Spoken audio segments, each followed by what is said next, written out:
Starting off the day, we are on our way to Sofia, taking a bus all the way there for about 2.5, 2:45. I think it's between 2 to 2.5. There's a couple options. You can either take a bus or a train. The train is slightly cheaper, but the bus is air conditioned. It has better, well, the bus is air conditioned. Usually seats are more comfortable. Train so takes longer, that's what I was going to say. The train takes longer, bus is more air conditioned, and sometimes the seats are more comfortable. That's why we opted for this option. And it's slightly more expensive, so it's like $2 personal more. preference, but we are on our way to the new city. Well, let's go. Okay.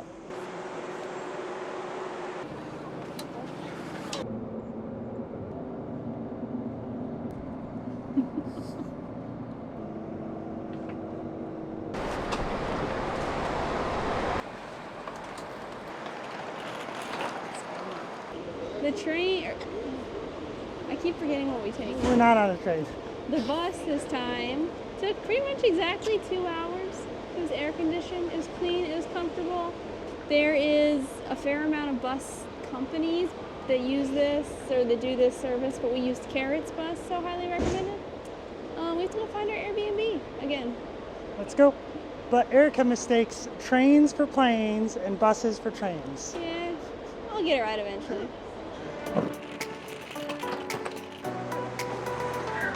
It's another hot city, but this tram takes us pretty much directly to our Airbnb.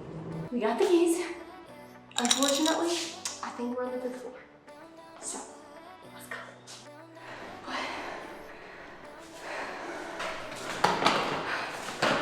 It was indeed 5 floors. So we went to this pasta place where they have just cute little pastas in the glass and everything. And they kind of like grab the pasta and cook it up for you right here and there. It's pretty cute. I can tell you right now, this entire Sofia trip is gonna be about food and it's gonna be delicious.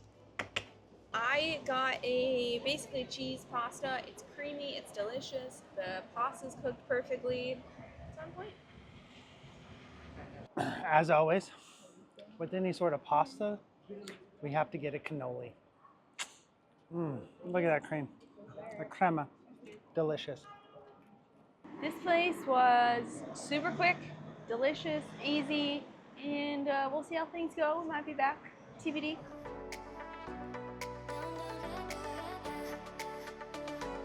We're in Sofia, kind of bright and early in the morning.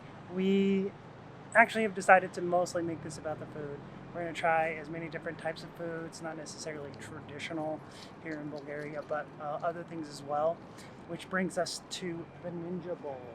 The interesting thing about Sofia, at least what we've seen so far, is it's kind of like a melting pot of different foods. So there's just a whole bunch of different things. Reminds me a lot of Chicago, a lot of other bigger cities. But the reason we're not doing anything major and doing like day trips out to the 7 Ryla Lakes or the 7 Monastery is because of 1, budget, and 2, time. 7 Ryla Lake trip would take at least 12 hours because the trip there and back alone is crazy unless you want to pay an exuberant amount for private tours. And we can't do that since we're on a budget. But let's see what kind of foods we can find today.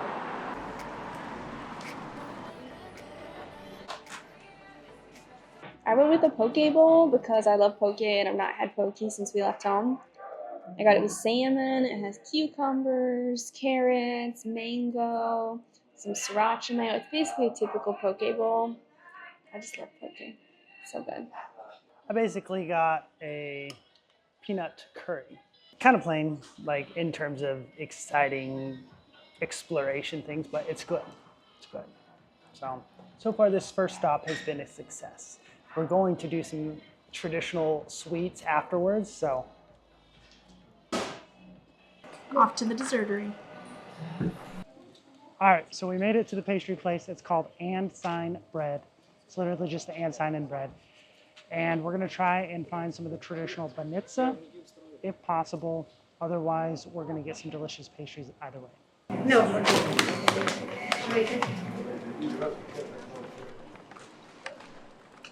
What did you get?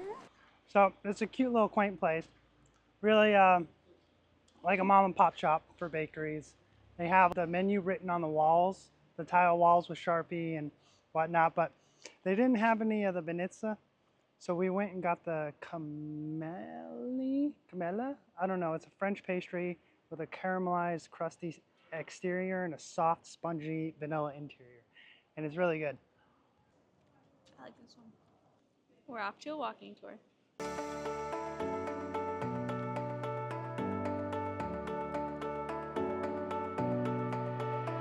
These tours can be brutal, especially if you start them in the middle of the day due to the heat.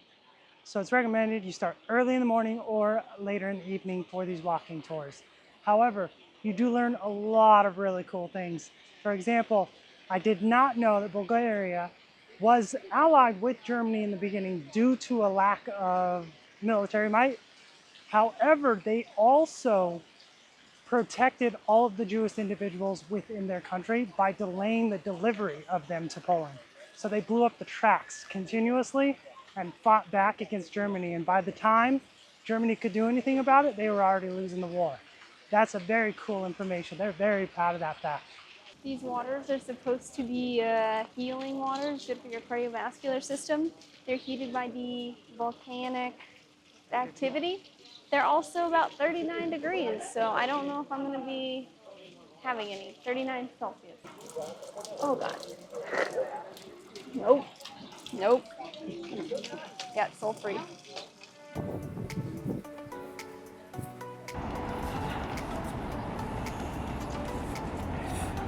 Apparently, we stumbled across a movie filming.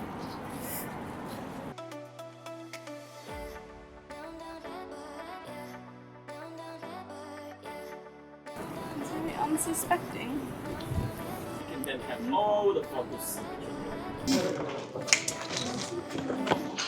We found a place that is basically like what we would do at home. It has board games, it's a bar, you just have to spend so much money at the bar to play the board games. And so we're going to play board games for the rest of the afternoon. They are in Bulgarian, however, we know how to play a fair number of them already. So we're going to figure it out. I'm excited. I love board games.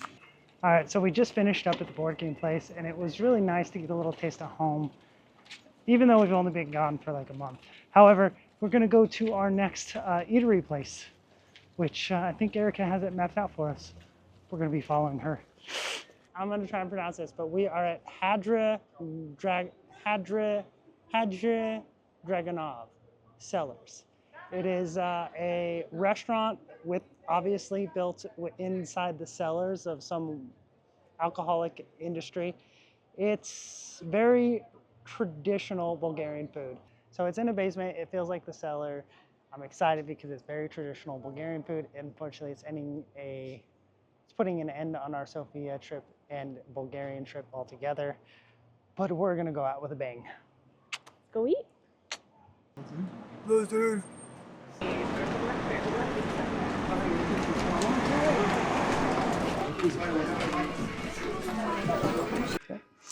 So obviously the environment, you're very immersed. They have like on the menu, it's like wooden menus with like a story about how the family came to create this place, and you come in and it's nice and cool and you get that wood smell from the barrels. But we've got some good food coming. Mix of meats, definitely Shopska salad. Can't go wrong with that. What else did we get? Oh, wormwood wine. I don't know much about it, but insert informational text somewhere around here. I did make sure that we got a little something in a clay pot, as our last food tour guide did say that we should try something in a clay pot. So The wormwood wine is supposed to be really good here. We did have a miniature sample of it the other day. So we decided to go ahead and, order a half liter. So we got a nice jar. It came in a little copper pot. And cheers. It's like a sweet red. It's not too dry. It's on point. I like it. I'm not actually, I usually prefer whites over reds, but this is a pretty good red. I'm gonna try the wormwood. So it's got a whole bunch of, like, it's made with a whole bunch of herbs, and it's got like a warm kind of feel, I think. And I don't know. It's just got like a homey, Christmassy smell and taste. And it's got a very sweet start and then a little bit of a bitter aftertaste. Now to Shopska. It's not 30 minutes, but here it is in all its glory. This is the baked beans in the pot with the sausage. I have no idea how I'm gonna eat this, but presentation-wise, it's beautiful. It's very cool. I'm excited. It's gonna be good. But they also brought down the chains here. These chains, look at them. They are they're known for having a lot of food on their plates. So whenever they serve, they bring these chains down to extend and put like the plate hovering over your table to make more room for food. And it looks like they're about to do that when they bring the rest out. It's hanging. Cool. Wait, it's already gone. The fire burns down. It did, didn't it? Here it is in all of its glory. We actually opted to just get the meat platter for 2, which I think was the correct decision because this seems like an awful lot of meat. But it's so cool what's hanging above the rest of it. We have plenty of table room, but I'm starving. So let's eat. Put your head under that. I don't know how I'm supposed to get this out. I think we pull this off. Yep. That's hot to the touch. Don't touch it. Just a scoop. We just go for it. It's hot. All right. Since Kins and I are the most enthusiastic and most excited about this particular experience, we're going to go ahead and talk about our opinions. First of all, I'll give my opinion. Great experience overall. Unique things, even if it is a touristy, Trumpy place, I don't care. Like it caught me, it drew me in, it's fun. The whole idea of them like bringing the chains down with the food hanging was a cool concept. The beans in the pot with the fire actively going in front of you that you could potentially burn yourself on, extra danger for fun. But honestly, in my opinion, the beans soup was the best part. It was the most delicious. Despite all the meat being seasoned really well, that was my favorite part. Would you agree? Is that your favorite? Yes. You like the beans the most? Yep. See, so we agree. The beans were the best, although the Shopska salad, always on point. I would 100% recommend coming here. It was fun experience and delicious food. Well, Erica did say that there's Shopskas in the next place. Yes, we're going to compare some Shopska salads in Macedonia. I got to try some cheese with some Shopska salads, and Like the they cheese? taste good. Yeah, I like the cheese. Just I want to see if they taste different in different countries. We're definitely going to try it out. But in the meantime, we're closing it out. So this is our last bit in Sofia, and we'll see you in Macedonia.